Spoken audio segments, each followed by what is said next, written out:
역대하 25번째 25장 1절로 28절 말씀입니다.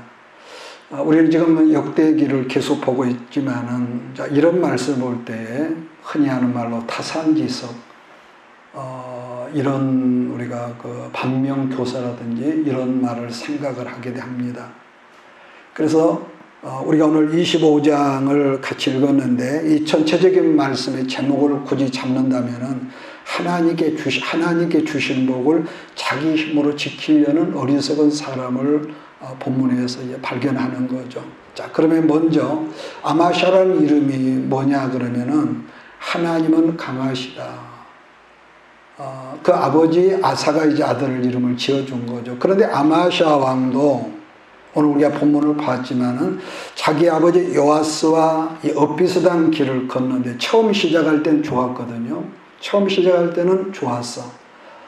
근데 점점점 이 무너지는 인생을 지향하더라는 것인데 아마샤 아버지 그 요아스는 우리가 지난 시간에 본 대로 피덩이 된 상태에서 그 할머니 아달랴가 이 피살을 하려고 하는 그 현장에서 고모와 고모부 여호야다가 훔쳐서 성전 안에서 6년 동안을 이렇게 지켜주고 보호를 받다가 7살 때의 어린 나이에 남한국 유다 왕이 됐거든요.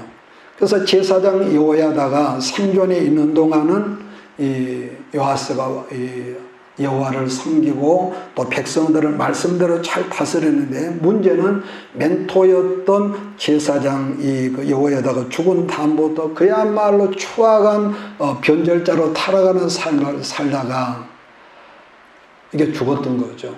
자, 그런데 그 아들이 그 아버지였던 걸 봤을 거 아니겠습니까?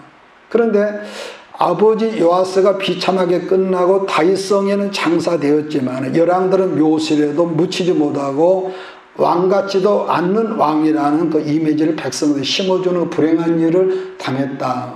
그렇게 우리가 24장에서 봤거든요. 그런데 요아스의 아들 아마샤도 그 아버지와 너무 엇비슷한 삶을 살았다는 것인데 처음에는 잘했단 말이에요. 잘했는데 마지막 그의 인생 후반부에서 모든 것들이 모래성처럼 무너지는 그런 어리석은 인생을 살았다는 것. 자, 그런 점에서 우리들이 이걸 보면은요, 뭐든지 시종일관 이렇게 한다는 것은 참 사람이 좀 어려운가 봐요. 사람이 시종일관 한다는 게. 그런 점에서요, 젊은 시절에 우리가 고생도 하고 넘어지기도 할지라도 정말로 우리가 잘 사는 인생이라고 하는 것은 우리가 어느 순간에 이 항온기, 늙은 말년인 인생 후반부가 여러분 아름다워야 하겠다는 생각을 해보는 것인데 그런 점에서 여러분 우리가 다 같이 기도해야 합니다. 나는 아직 젊었으니까 그게 아니라 어느새 젊음이 간단 말이에요. 어느새 가.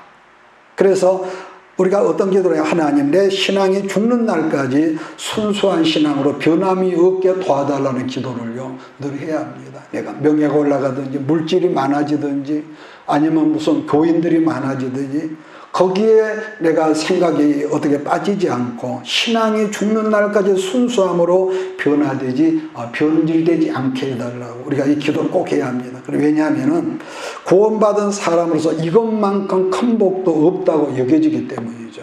복은 받았는데 변질된다는 거예요. 신숙주처럼. 자, 오늘 그런 점에서 역대하 25장을 열어나가겠습니다. 1절로 2절을 같이 봅니다. 아마샤가 왕위에 오를 때 나이가 25세라 예루살렘에서 29년 동안 다스리니라. 그의 어머니 이름은 여호앗단이요 예루살렘 사람이더라. 아마샤가 여호와께서 보시기에 정직하게 행하긴 하였으나 온전한 마음으로 행하지 아니하였더라. 하나님 앞에서 정직이는 했지만은 뭡니까? 끝까지 오래가지 못했다는 어떤 뉘앙스인데 이 한마디가 아마샤 일생을 요약하는 말이라고 우리 그렇게 봐도 틀리지 않을 거예요. 그냥 본문 서두에도 아마샤의 어머니 그 이름의 그 내용이 있는데 그 시작부터 어머니 이야기가 나오는 이유가 있을 거란 말이에요. 쉽게 말하면은 아마샤의 어머니는 뭐라 할까? 과거 자기 할머니 아달랴와 같은 악한 여자는 아니었다는 것. 그래서 조금 이걸 현대적 개념으로 표현한다면은 그 어머니는 자녀를 양육할 때에 하나님 말씀을 뭐라 그럴까요? 그 마음에 프린트에 두는 사람이었다. 이렇게 표현해도 틀리지 않을 겁니다. 그러니까 또 하나는 예루살렘 사람이었다고 이렇게 굳이 명기를 해놓은 것은 다윗 가게 정통을 이어받은 그 가문에서 시집온 사람이었다는 것을 이렇게 암시를 한다는 것. 몇 번 말씀을 드리지만 지금도 유대인들은 세계 어떤 나라에 있더라도 이제 결혼을 하면은 아버지가 유대인이고 엄마가 이방인인 경우라면은 거기서 출생한 자녀들은 유대인으로 여러분 쳐주지를 않는다고 그랬습니다. 그러나 반면에 어머니가 유대인이고 아버지가 이방인이라면은 거기에서 출생한 자녀들은 정통 유대인으로 쳐준다.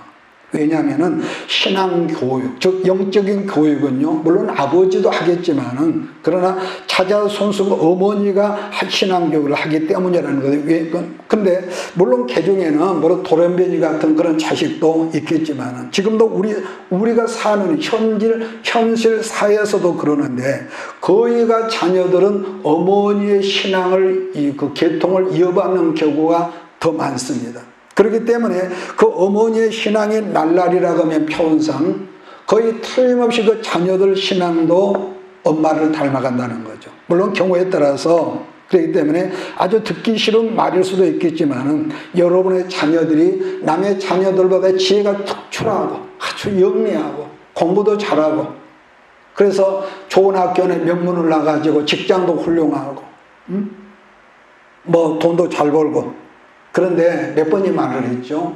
그렇게 잘 나가는 우리 아이들일수록 그 심령 속에 예수가 없으면은 종교는 있을지라도 예수라는 생명의 에너지가 여러분 없으면은 그런 아이들은 복을 받으면 받을수록 사단의 종자가 될 가능성이 100%다. 이건 어떻게 보면 굉장히 어폐가 있는 말투거든요. 그렇기 때문에 이게 사실 슬픈 이야기라. 왜냐하면은 이 세상의 모든 사람들이 다 복받기를 원하고 누구나 다 축복을 갈망하지만은 여러분 말씀이라는 율법이 주어지지 않는 그 사람에게 다시 말하면 말씀이 없는 사람에게 멸류가 내려가는 것은요 그런 사람을 썩어지게 하는 지름길이라는 거. 우리는 그러죠. 암흑의 학벌이 좋아. 외국 가서 학위를 받았어. 이걸 우리는 주로 그게 무슨 소리냔 말이에요. 구원하고는. 그런 점에서 우리가 역대기 상하를 지금까지 살펴보았지만 공통적인 하나는 그 어머니의 그 가슴에 말씀이 이 프린터가 있었던 사람이라면 그의 자녀들도 엄마의 영향을 그대로 받더란 것인데 우리가 역대상 몇 장인가 4장에서 솔로몬의 어머니 밧세바의 그걸 우리가 말했잖아요. 이미 하나님은 다 지나가지 용서하시고 그랬지만은 옛날이나 오늘날의 여자들이 얼마나 질투가 강했고 막 욕을 하고 너는 행실이 나쁜 여자라고 그 왕비가 하나둘이 아닌 그런 상황 속에서도 그 밧세바가 나단 선지자가 절친했다 주의 종과 절친했다는 건 뭡니까? 말씀을 가까이 가 기도하는 사람이었다는 거. 그래서 이제 아버지 다윗이 죽고 난 다음에 솔로몬이 행한 모든 걸 보면은 그 어머니의 영향을 받고 그대로 하나님 앞에 나가는 거 보면은 비록 사람은 온전하지 못할지라도 하나님 앞에 어머니가 바로 서니까 솔로몬 같은 위대한 그런 인물이 나오더라.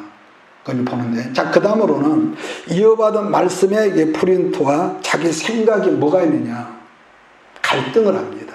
갈등.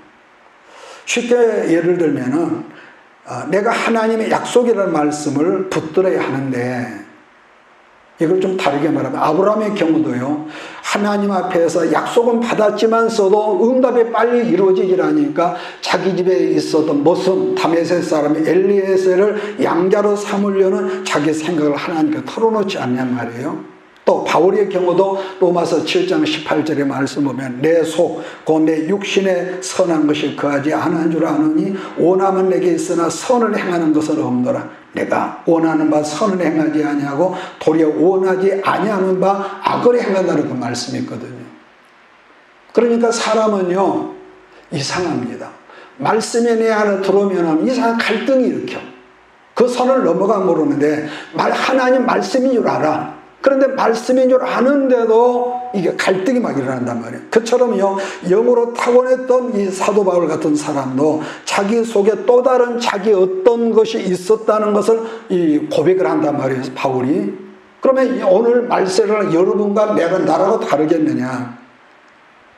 반복하지만은 오늘 말씀이 분명히 하나님께서 내게 주신 말씀인 줄 내가 인정을 안단 말이에요. 그런데도 말씀이 우리 안에 부딪히면 이상하게 갈등을 하면서 거기서 오락가락하고, 분명히 믿는 것 같은데 안 믿는 행동을 하고, 그래서 성경은 자기 생각을 따르는 사람을 교만한 사람이라고 그랬고, 하나님 말씀을 따르는 사람 뭐라고 하냐, 믿음으로 사는 사람이라고 그렇게 정의를 한다는 거죠. 여러분요, 근데요, 이것은 어떤 특별한 어떤 그런 사람이 있는 것이 아니라 사람은 다 그렇습니다. 다 그래요. 누구나 다 그래요. 요아스도 말씀을 따랐던 사람인데 결국은 말씀을 내려놓고 자기 생각을 따르다가 어떻게 하느냐, 망했고, 그 아들 아마샤도 지금 그랬다는 거예요. 심지어 지금까지 제가 목회를 해오면서 보면은요, 그런 분들도 많습니다. 처음 시작할 때는 아주 신실하던 분들이 그 인생 후반기에 오면서 아마샤의 길을 따라가는 그런 그 지인들도 많이 봤습니다. 그러나 반복합니다만은 다시 갈등하다가 자기 생각을 따르면 갈등 안 할 수가 없다니까요. 갈등을 하다가 자기 생각, 자기 아이디어를 따르면은 결국은 성경은 뭐라 합니까? 그건 망하는 인생이더라는 건데, 이러한 공식은요, 예나 지금이나 앞으로도 여러분 다르지 않을 거라고 보면 똑같다는 거. 앞장 우리가 24장에서 아마샤의 아버지 요아스가 자기 생각을 따라 결국은 암살을 당해 죽지 않습니까? 자, 그런데도 아마샤가 처음 시작할 때 그걸 봤단 말이에요. 물론 처음 시작할 땐 아마샤가 복수를 하겠다는 것은 그런 건 없었고, 오직 나라를 위해서 단단하게 이 정치를 한 걸 우리가 봅니다. 자, 이런 것은 모든 나라가 마찬가지일 텐데, 아버지가 누구에겐가 내 부모가 암살을 당했다면 그 자녀들이 또 복수를 한단 말이에요. 복수. 자, 그런데 아마샤가 그 당사자들은 죽였지만은 그 자녀들을 살려줬다는 것은 오직 하나님 말씀을 붙들었기 때문이라고 오늘 성경은 말씀하거든요. 자, 3절 4절을 제가 있습니다. 그의 나라가 굳게 섬에 그의 부왕을 죽인 신하들을 죽였으나 그들의 자녀들은 죽이지 아니하였으니 이는 모세의 율법적에 기록된 대로 함이라. 곧 여호와께서 명령하여 이르시기를 자녀로 말미암아 아버지를 죽이지 말 것이요 아버지로 말미암아 자녀를 죽이지 말 것이라. 오직 각 사람은 자기 죄로 말미암아 죽을 것이니라 하셨더라. 감정적인 현실로야 그 자녀들까지 죽이고 싶지 않았겠습니까? 그렇지만은 자기 감정을 따르지 아니하고 말씀을 따랐더니 하나님께 그에게 큰 은혜를 주셨더라 했는데, 그러니까 이것을 다르게 보면 창세기 15장에서 보면은요, 하나님께서 어느 날 아브라함에게 오셔서 하늘의 별을 보여주시고 나서 네가 별을 보느냐? 네 자손들이 저렇게 하늘의 별같이 많을 거야 그랬더니 아브라함이 그 말씀을 믿으니 하나님이 그를 의롭게 여겼다는 그런 말씀이 있습니다. 그래서 바울이 로마서에서 계속 강조하는 것은 사람이 의로운 행위를 해서 우리가 하나님 앞에 의로워진 게 아니라고. 여러분 잊지 마십시오. 하나님 말씀을 우리가 믿는 것을 그걸 의롭다 하는 거예요. 의롭다 하는 거. 이 경우는 어떤 윤리적이거나 어떤 도덕적인 개념과 전혀 다르다는 건데, 말씀을 안 믿으면은 악인이라는 거고 믿으면은 하나님께서 우리를 의롭다 하긴다는 거예요. 제 말을 이해하십니까? 네. 그래서 말씀으로는 여러분, 예를 들어서 예배식을 마치면서 목사님 오늘 참 은혜를 받았습니다. 그랬지만은 문제는 여전히 자기의 삶 속에 자기의 생각을 내려놓지 않고 삶 속에서 가깝게는 부부간에 자기 어떤 고집, 자기 뜻, 이것을 내려놓지 세운다면은 그런 사람을 성경은 너는 악인이야, 이렇다는 거죠. 자, 그러면은 악인의 결과를 성경에서 뭐라고 하느냐? 시편 1편 말씀인데요. 악인들은 심판을 견디지 못하며 죄인들이 의인의 해중에 모임에 들지 못하리로다. 모두 의인들의 길은 여호와께서 인정하시나 악인들의 길은 망하리로다. 그럼 우리들이 선행을 많이 해서 의인이냐? 그게 아니라 반복하죠. 하나님 말씀을 듣고 믿고 순종하는 사람을 하나님께서 늘 의롭다고 인정하신다는 거예요. 자, 그러니까 이 당시는 아마시아가 의의 길을 걷고 있는 모습들이 분명히 있었단 말이에요. 아마시아가. 그러나 반복하지만 그의 인생 마지막에 말씀을 떠나 살면서 흔히 한 말로 엉망진창으로 살다가 끝내는 자기 아버지처럼 암살을 당해 죽는 비극을 보여주는 것이죠. 그러니까 구테타로 왕이 죽었으면 왕가가 망했어야 하는데 아마시아 자신보다 신명기 24년 16절 말씀을 그가 왕정 초기에 지켰단 말이에요. 그랬더니 본인은 죽임을 당했지만 그 아들 누구겠습니까? 우리가 26장에 보면은 우시아가 왕이 계승자가 되었다고 역대하 26장 1절에서 말씀을 하고 있듯이 분명한 거 하나는 여러분들과 내가 인생을 살다가 때로는 넘어지기도 하고 때로는 갈등하고 때로는 자빠질지라도 말씀을 붙잡는 삶, 순종하는 삶을 살면은 궁극적으로 하나님께서 여러분의 인생을 지켜주심을 나는 믿습니다. 이거거든요. 그런데 또 반복을 다시 합니다. 그러함에도 불구하고 세상을 살다 보면은 말씀의 에너지가 우리 안에 늘 채워져 있을 때는 이게 가능한데 사람이 어느 순간에 이게 느슨해질 때가 있단 말이에요. 이게 살다 보면은 하나님 말씀과 내 지혜와 지식이 충돌을 해. 그러니까 갈등한다는 건 뭡니까? 그러니까 말씀 앞에 내가 갈등한다는 것은 내 어떤 지혜와 내 상식이 하나님 말씀 위에 있다는 거거든요. 여러분, 그래서 교만을 한마디로 정의한다면은 자기를 부풀린 거, 또 다르게는 자기를 과장한다는 말을 이 국어사전에 그렇게 교만을 정의한단 말이에요. 그러면은 어디까지 부풀리고 어디까지 과장할까? 내가 하나님의 자리에 도달할 때까지요. 사람이 참 이래요. 여러분, 자기가 하나님의 자리에 앉게 될 때 그 사람의 심령 속에 어떤 것이 생기냐면은 하나님이 하시는 모든 일이 어리석게 보인다는 거예요. 그래서 한다는 생각이 하나님은 왜 그렇게 멍청하세요? 심지어 여기까지 오는 거죠. 그러니까 이럴 때는 이렇게 하나님이 하시면 좋은데 왜 하나님 아무 말도 안 하고 계세요? 이러면서 따지고 들고 자기가 하나님을 가르쳐 들고요. 그러한 상태를 교만의 절정기라고 그러죠. 여러분, 아니죠. 세상 만사에 다 하나님의 뜻이 있고 하나님의 때가 있고 우리 하나님의 방법이 있는데 자기가 잘난 사람, 자기 어떤 지혜가 많은 사람은 그게 순종이 잘 되질 않아서 때로는 미졌다가 때로는 갈등했다 이런단 말이에요, 우리가. 자, 그래서 우여곡절 끝에 나라가 이제 안정이 되었고 그랬는데 그 당시에 이 아마샤가 군병 숫자를 헤아려 보았던 거죠. 헤아려 보니까 베냐민 지파와 유다 지파에서 24 이상으로 전쟁에 나갈 만한 사람을 계수하니까 30만 명이라고 했단 말이에요. 자, 6대 왕 아사 왕 때는 군병들이 얼마나 기억을 합니까? 아사 왕 때는 58만 명이란 말이에요. 그러니까 이 말은 이스라엘의 과거의 조상들이 애굽에서 출애굽했을 때 민수기 성경을 참고한다면은 민수기를 시작할 때와 광야 끝에 가서 이 인구조를 해보니까 모두 다 60만 명 그 어간이었다면 62만 명. 그랬는데 아사왕 당시는 반복하지요. 겨우 베냐민 지파와 유다 지파 두 지파뿐이었지만은 출애굽 당시처럼 거의 회복시켜 주셨다는 말을 여러분 기억할 거예요. 그만큼 하나님께서 두 지파였는데 그렇게 인구를 번성하겠다.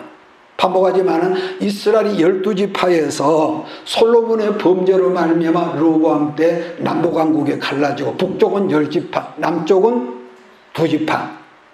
그래서 남쪽의 이 남왕국 군병만 헤아려 보니까 옛날 출애굽 당시와 비슷해요. 2지파에서. 왜 그랬을까? 그만큼 하나님께서 아사가 다스릴 때에 복을 주셔서 국군이 그만큼 왕성해지다는 것을 의미하는데, 그렇다가 그 아사의 아들 누굽니까? 여호사밧이 7대 왕으로 올라갔을 때는 아버지 아사왕 때보다 하나님께서 거의 얼마 주십니까? 거의 116만 명의 군대로 커져 있단 말이에요.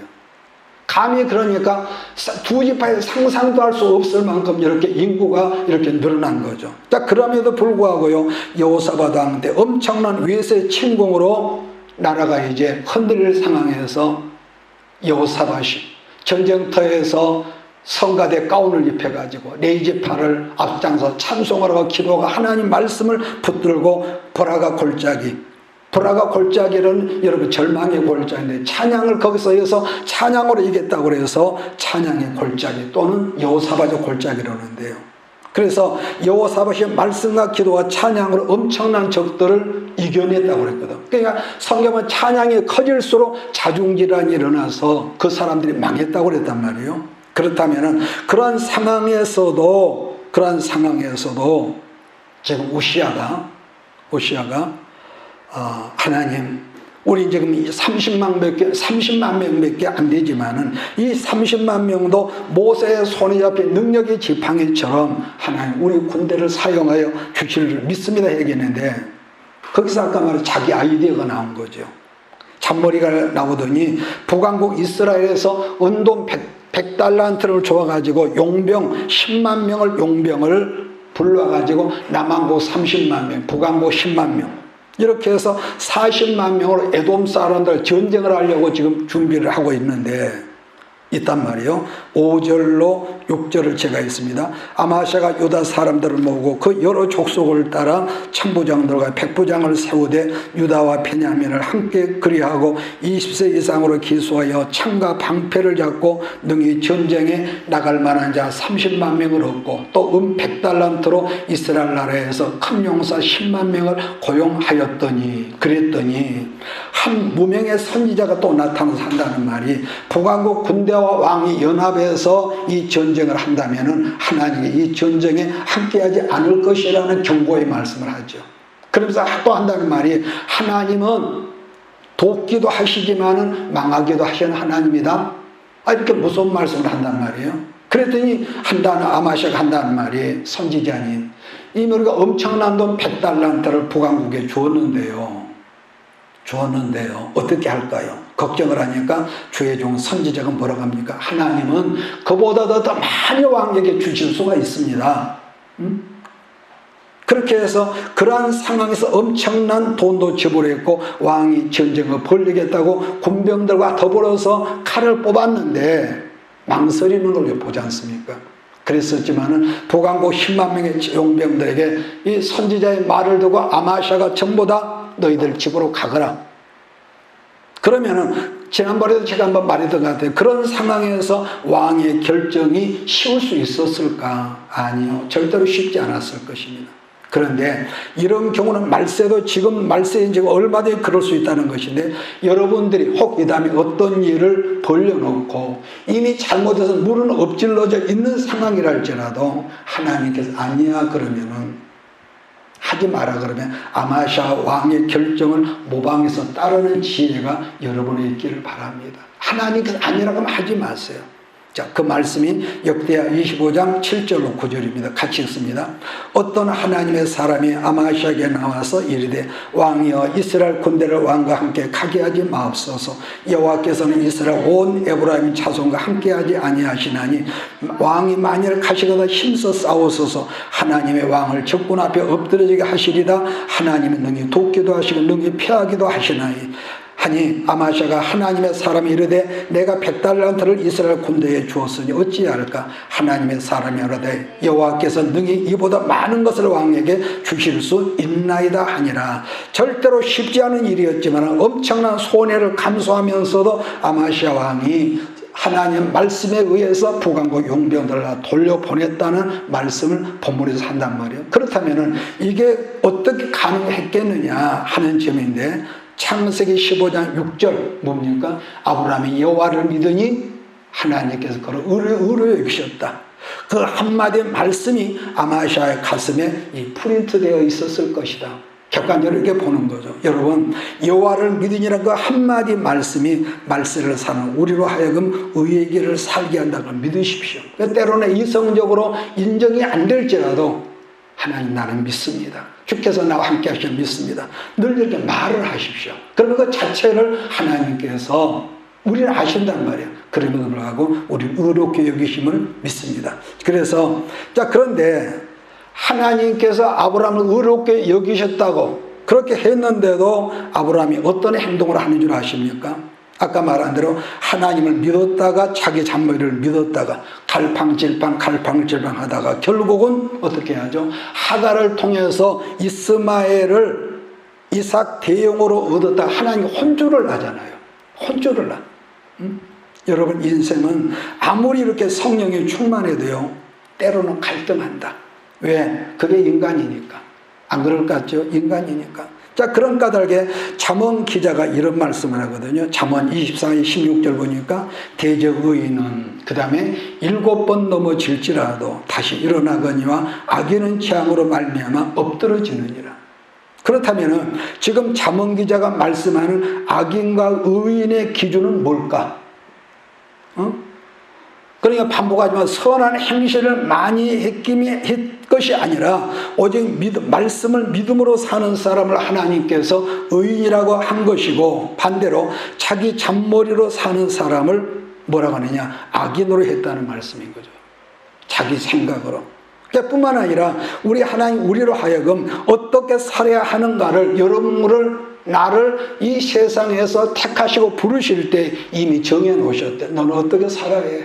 그러니까 하나님께서 정해 놓으신 길을 우리가 산다는 말이에요. 전혀 살지 못하는 사람도 있고.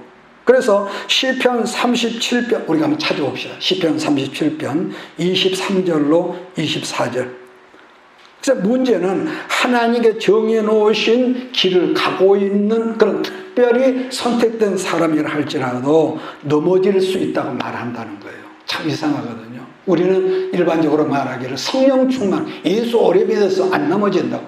아니요. 인생은 넘어진 인생이죠. 자, 23절로 24절을 같이 읽습니다. 시작. 여호와께서 사람의 걸음을 정하시고 그의 길을 기뻐하시나니 그는 넘어지나 아주 엎드러지지 아니하면 여호와께서 그의 손으로 붙드심이로다. 아멘. 하나님께서 다윗을 맨 처음에 보셨을 때 하나님께 뭐라고 하셨을까요? 너를 보니 내 마음이 튼다. 하나님께서 인생을 그렇게 말씀했던 사람은요, 다윗뿐이었거든요. 그러니까 하나님이 맨 처음에 다윗을 볼 때 내 마음에 합당한 사람이라고 칭찬을 했던 사람인데, 그랬던 다윗도 어떻게 합니까? 넘어지고 자빠지고 부끄러움과 수치를 보였던 사람이 다윗이란 말이에요. 물론 간혹 넘어지지 않은 사람도 있습니다. 사이비 이단 교주들 자칭 하나님이라는 사람은 안 넘어진다고 자랑을 하죠. 그러기에 성경은 말하기를 본질상 우리가 진노의 대상이었는데 예수 그리스도 십자가 대속의 보혈로 말미암아 우리를 하나님께서 죄가 하나도 없는 상태로 여겨주셨다는 것인데, 말씀을 믿고 믿음으로 순종하면 전능하신 하나님이 역사하신다는 말씀이 역대하 25장 10절로 12절에 있는 말씀인데, 제가 읽습니다. 아마샤가 에브라임에서 거기에서 온 군대를 나누어 그들의 고향으로 돌아가게 하였더니 그 무리가 유다 사람의 힘이 노하여 분연히 고향으로 돌아갔더라. 아마샤가 담력을 내어 그의 백성을 거느리고 소금 골짜기에 이르러 세일 자손 10,000명을 죽이고 유다 자손이 또 10,000명을 사로잡아 가지고 바위 꼭대기에 올라가서 거기서 밀전에 들어서 그들의 온몸이 부서지게 하였더라. 여러분, 부끄럽지만은 여러분, 제가 살아온 지난 날을 보더라도 잔머리를 붙으면 꼭 문제가 생겼다는 거예요. 잔머리를 붙들면. 그러나 우리 하나님이 주시는 복은 뭡니까? 성경 뭐라고 했느냐면은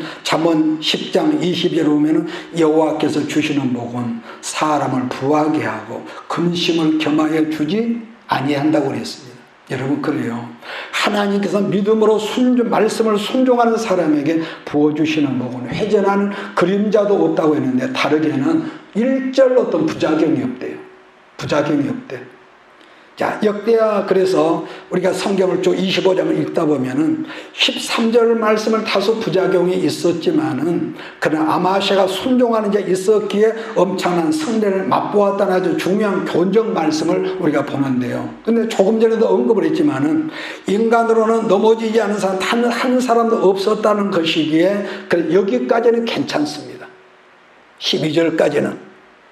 그래서 조금 역설적이지만 이 아마샤에게 복이라고 하는 것은요, 역대하 25장 12절까지 해서 거기서 만약에 아마샤가 죽었다면 진짜 복 있는 사람이 될 수 있었는데, 이런 아쉬움이 있거든요. 그러니까 지금도 우리 주변에서 늙어서 사람이 늙으면 노욕이 생긴다고 그러죠. 늙어서 욕심으로 오래 사는 사람을 보지만 사람이란요, 잠시라도 말씀의 사람이 말씀을 떠나 살면은 참요 이상한 사람이 추해집니다. 여러분이 안 그럴 줄 아세요? 젊거나 늙거나 사람이 하나님의 사람, 말씀의 성령의 사람이 말씀을 떠나 살면은 이상하는 거예요. 추해져. 생각이 더러워지고. 별것도 아닌 일에 성질이 확확 나고. 그 단계가 지나고 나면은, 내가 이걸 가지고 그럴 사람에 내가 부끄러운, 내가 내 스스로 부끄럽단 말이에요. 그래서 여러분, 사람들은 누구나 장수의 복, 건강의 복을 말하지만은 이런 말씀을 하나, 박 목사도 어느 순간에 말씀과 사명을 잃어버린 채 그저 오래 살았더라, 장수했다고 하면은 그건 재앙이라고 보기 때문에, 아까 그랬죠. 때로는 갈팡질팡도 해봤지만 늘 기도하는 것은 제가 그렇습니다. 하나님, 내가 죽는 순간까지 말씀과 사명을 붙드는 삶을 내가 살게 하소서. 이건 제 하나의 이 소망입니다. 여러분 잊지 마십시오. 여러분이 장차 아무리 건강하고 장수하고 하나님 주신 큰 부요의 여러분 축복을 누리면서 산다 할지라도 자기에게 주어진 사명을 붙드는 삶이 참 가치란 말이에요. 아무리 뭐가 많아도 아무리 높아져도 여러분 사명을 붙드는 삶은요 가치가 있는데, 그 가치, 사명을 놔버리면 사람이 참 가치가 없단 말이에요. 그래서 지금 하나님이 엄청난 복을 주셨는데, 이제 그러니까 오늘 제가 처음에 말했습니다. 그 하나님께 주신 그 복을 자기 힘으로 그 복을 지키려고 어리석은 한 사람을 우리가 본문에서 발견하게 되는데요. 25장 14절 16절을 보면서 말씀을 정리하겠습니다. 14절 봅니다. 아마샤가 에돔 사람들을 죽이고 돌아올 때에 세일야손의 신들을 가져와서 자기의 신으로 세우고 그에게 경배하여 분향한지라. 그러므로 여호와께서 아마샤에게 진노하사 한 선지자를 그에게 보내시니 그가 이르되 저 백성의 신들이 그들의 백성을 왕의 손에서 능히 구원하지 못하였거늘 왕은 어찌하여 그 신들에게 구하나이까 하며, 선지자가 그에게 말할 때 왕이 그에게 이르되 우리가 너를 왕의 모사로 삼았느냐 끝이라 어찌하여 맞으려 하느냐 하니, 선지자가 끝이며 이르되 왕이 이를 행하고 나의 경고를 듣지 아니하니 하나님의 왕을 멸하시로 작정하신 줄 아노라 하였더라. 여러분, 우리 주변에도 보면은 그야말로 고생고생 평생을 하면서 살던 사람을, 그냥 그 사람은 뭘 해도 안 될 수밖에 없는 그런 사람이었는데 어느 날 하나님께서 복을 주셔서요 잘되게 해서 형통하도록 복을 주셨는데,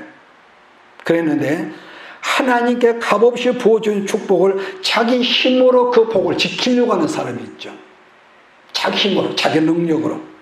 그러니까 16절에서도 말씀했듯이 하나님께 복을 주셨지만은 주신 복을 감당하지를 못하면 결국은 뭡니까? 망할 놈의 짓을 자기가 한단 말이에요. 마귀가 하는 것이 아니라. 그러니까 여러분, 하나님의 심판이라고 하는 것은요, 이 다음에 죽은 다음에 지옥 가서 받는 것이 아니라, 첫째는요, 하나님 말씀 듣기를 싫어하면은, 말씀을 듣지 않으려고 자기 길을 막는 것 자체가 예수님 말씀하신 것처럼요 이미 도끼가 나무 뿌리에 놓여 있다는 말씀을 의미하는 거죠. 사람들은 그저 어린아이처럼 궁둥이 때려주고 칭찬하고 보듬어주고 뽀뽀해주고 이런 걸 좋아하죠. 어렸을 때는 그게 가능하죠. 그래서요 크면은 아니잖아요. 크면 책망도 하고 거친 음식도 주고. 그런 점에서 이 세상의 제일 큰 복은요, 늙어 죽는 순간까지 말씀을 들을 줄 아는 이 귀가 있는 사람. 이해하십니까? 이것이 닫아지면 망하는 역사가 일어나고, 그래서 떠나는 날까지 귀가 열려요. 그래서 예수님이 귀 있는 자는 들으라고 했거든요. 그래서 그 다음은 또 다른 불쌍한 사람은 자기 귀에 쏙 들어 양념을 마구 발라둔 그런 말씀을 찾아다니는 사람도 있습니다. 주변에 보면. 그런 사람 어떻게 보면은요 이미 저주 안에 있는 사람들 같죠. 자기 비유 맞춰주고 자기 어떤 걸 요구를 맞춰주는 그런 데만 찾아야 되는 사람이 있거든요.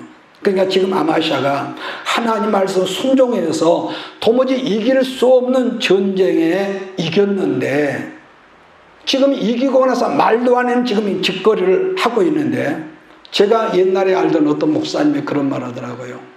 가정이 엉망이 됐어. 남편이 그 잘된 사업을 가지고 떠나가지고 가정으로 돌아오지 않는 거예요. 둘째 부인하고 살면서. 그러니 이 부인이 얼마나 이 집사가 갈등을 하고 힘들어. 빼빼 말라가지고 죽어가는 가운데서 목사님과 사모님이 함께 이제 같이 기도하고. 그래서 정말로 하나님께서 그 회복시켰는데요. 그러면은 그 도무지 안 될 수밖에 없는 가정을 하나님께서 도우시 회복이 됐으면은 하나님을 잘 우리 생각으로는 더 잘 섬겨야지 않겠습니까? 이치적으로. 그런데요. 남편이 돌아오고 난 다음에 뭐라고 어떤 말을 하냐면은 이 교회에서 다른 교회로 옮겨가야만이 우리 가족들이 다 교회 예수님을 믿을 겁니다. 그랬다는 거예요. 그렇게 말하니까 그렇게 하라고 목사님이 그랬는데 나중에 들어보니까요. 교회하고는 담을 싸고 살면서 안전히 하나님과 빠이빠이 하더니 지옥 자식으로 살고 있습니다. 그런 말을 제가 들은 적이 있습니다. 그러니까 보세요. 하나님의 능력으로 복을 받았으면은 하나님을 더 의지하는 삶을 살면 그릇이 더 커지고, 그랬는데, 문제는 복을 받으면서부터 자기 능력으로 그 복을 지키려고 하는 멍청한 이 아이디어가 나온다는 거예요. 늘 제가 하는 말이죠. 아무런 능력도 없고 아무런 힘도 없을 때는 예배도 잘 드리고 예배에 빠짐이 없고 선교도 참여를 잘하고 새벽기도 생활도 너무너무 잘하던 사람인데 어느 순간에 하나님께 희한하게 그 가정에 복을 부어주신 다음부터는 전혀 다른 말하자면 귀신 들린 사람처럼 처신을 하더란 건데요. 그러니까 분명히 오늘 이 시간이 예배 드리는 시간을 모를 리가 없는데도 생활이 넉넉해지면 친교 모임을 나가고 사교 모임을 나가고 골프를 치러 가고 이건 만들어 놓은 말이 실제입니다. 그러면서 예배를 빠지고 그러다가 결국은 아마시아의 그 삶을 살더라는 거죠. 참 사람이 여러분 그런 거죠. 제가 한번 말했나요? 오래전에 제가 전도사 때 들은 말인데 어떤 분이 30년 전에 들은 말입니다. 과일 장사를 리아카에 쓸 거야. 부부가 가는 거예요. 부부가. 지금도 있지만은. 그러면서 날마다 근근히 먹고 사는 이 집사 부부가 있었는데 근데 우연히 하루는 법원에서 그 봉투가 온 거야. 이게 법원에서 우리 이거 얼턱이 없는 이런 게 뭐냐. 그래서 뜯어보니까 자기 먼 친척 되는 고모가 돌아가시면서 고모에게는 모든 재산을 우리 조카에게 넘겨준다. 복입니까? 안 복입니까? 복이죠. 엄청난 거예요, 보니까. 그러니까 이제 다보니 리아카 장사가 이제 그냥 살판이 난 거지. 그런데요. 나중에 보니까 이 남자 집사가 안 가던 다방에 가서 내지 아가씨 있잖아요. 같이 노닥거리 하고 있고. 그 부인 집사는 춤배우로 다니고. 안 그러고 같은 데 사람이 그래요. 안 그러고. 그러니까 복은 복인데 그 복을 감당할 수 있는 그릇이 안 커지면은요. 오히려 그 사람 복이 망할 놈의 거리를 한단 말이에요. 이것이 더 특정한 사람이냐. 그래서 내가 늘 여러분에게 그릇을 키워라. 그릇이 크지 않으면은 복 자체가 재앙이라니까. 그런데 우리는 우선 복을 잡은데 여러분 아니란 말이에요. 아마샤가 그처럼 그야말로 지가복음으로 살다가 나중에 괜히 부강국하고 시비가 붙어서 그야말로 참패를 하거든요. 참패를 합니다. 그러다가 결국 신앙이 점점 더 변질되더니 자기 아버지 요아스의 길을 가다가 암살을 당합니다. 참 불쌍한 가정 아닙니까? 아버지 요아스 왕도 암살을 당하지. 그 아들 아마샤도 암살을 당하지. 자, 27절, 28절 보고 오늘 시간 끝내겠습니다. 같이 봅니다. 시작. 아마샤가 돌아서서 여호와를 버린 후부터 예루살렘에서 무리가 그를 반역하였으므로 그가 라기스로 도망하였더니 반역한 무리가 사람을 라기스로 따라 보내어 그를 거기서 죽이게 하고 그의 시체를 말에 실어다가 그의 조상들과 함께 유다 성읍에 장사하였더라. 여러분 지난번에 제가 그랬잖아요. 왕이 죽으면은 조금 왕같이 못하면은 다윗성에 그 정도는 조금 다윗성 괜찮은데 그래도 조상들이 열조에 묻혔던 왕실 그 묘실에 묻히면은 이 왕은 괜찮단 말이에요. 그런데 오늘 본문에 그러니까 아버지 요아스도 열왕들의 묘실에 못 들어갔고 그 아들 아마샤도 다 이제는 다윗 성도 아니고 어디입니까? 유다 성읍에 장사했더라. 아주 비극적인 왕인 것이죠. 지난 시간에 그 아버지 요아스를 보았고 오늘은 요아스의 아들 아마샤 왕을 살폈지만 이런 경우가 분명 하나님의 사람이 있어도 뭐라고 할까요? 오늘날에 망하는 어떤 표준의 인생이 아닐까 이런 그렇게 보는 것이죠. 사람이란 누구라도 하나님 말씀 앞에 있을 때 평소에 훈련이 잘 되어 있는 사람이라도 순간순간 자기 생각의 유혹 때문에 갈팡질팡 할 수 있는 건 사람입니다. 여러분 그러잖아요. 베드로가 주님 앞에 있을 때 큰 소리 치면서 다 예수님을 떠날 때 나는 안 그럽니다. 그런데 어린 조그마한 그 계집아이 앞에서 나는 저런 사람 모르거든. 부인하고 나중에 저주까지 하면서요. 그러니까 여러분 아무 능력이 없어요. 그러니까 이런 말은 나 자신도 넘어질 수 있고 안 그럴 것 같습니까? 여러분이 갈 것 같아요. 아무 능력이 없을 때는 잔머리가 없었던 사람, 순수한 사람이라도 하나님께 복이란 능력을 어느 날 부어주신 다음에는 반드시 말씀과 자기 아이디어가 갈등할 수 있단 말이에요. 그래서 그게 평소 예배가 중요하고 기도가 중요하고 제 말씀의 의도에 인정하시죠. 그래서 그런 갈등이 있을 때 아브라함처럼 말씀을 붙들었을 때 하나님께서 아브라함을 어렵다고 여겨주신 것처럼 때로는 내 어떤 이성적인 것이 하나님 말씀을 내가 용납하지 못하는 그런 것 때문에 갈등할 함이 있을지라도 그걸 받아들여 하나님 나는 믿습니다. 그냥 반복하고 끝내겠습니다만 갈등하는 자체가 내 생각에 말씀 외에 있단 말이에요. 이해하시죠? 말씀 외에 있으면은 항상 갈등을 해. 내가 하는 것이 멍청하고 미련하게 보이고요.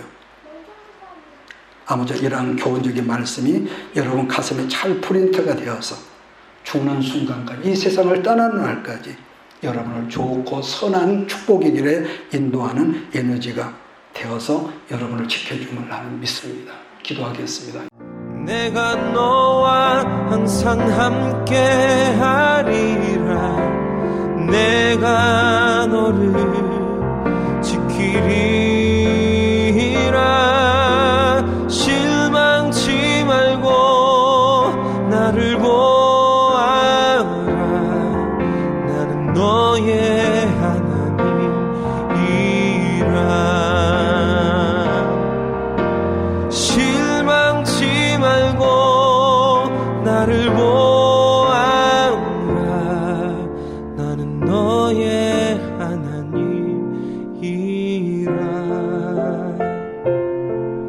나는 너의 하나님이라.